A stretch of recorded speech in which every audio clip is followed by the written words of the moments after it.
Mats are among the products of the province of Samar. Its production was temporarily stopped by the onslaught of Super Typhoon Yolanda. After a year after, mat weaving is back in the province. This report.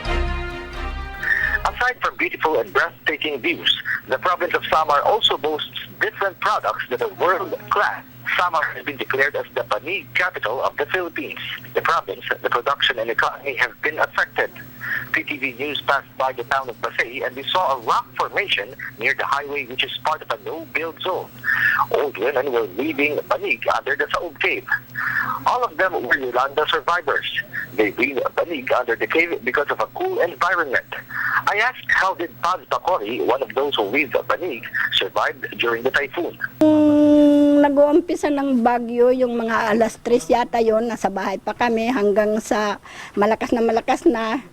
Umano yung dagat yung nawala ng tubig.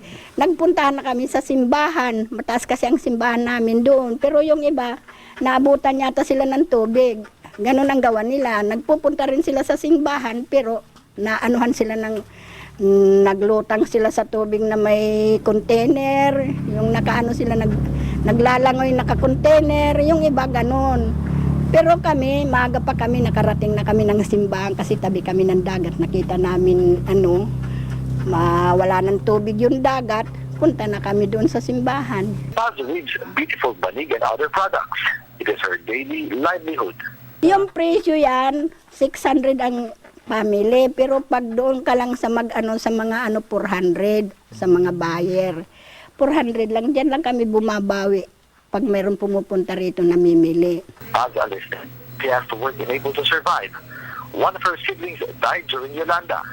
The old woman's fate has been tested and she was able to recover. Pag inano mo lang yung isip mo sa malungkot, hindi ka mabubuhay, hindi ka makakasurvive ng sarili mo. O sige, tulong lang, tuloy-tuloy. Wala naman, ayos lang kami dito.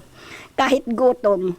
Ituloy lang yung hanap buhay dahil mayroon din panahon yan nga aangat. Mayroon din panahon yan nga kakaraos. Just like Paz, there are many stories to tell about faith and recovery. When Typhoon Yolanda, one of the strongest typhoons in history, hit several parts of Visayas.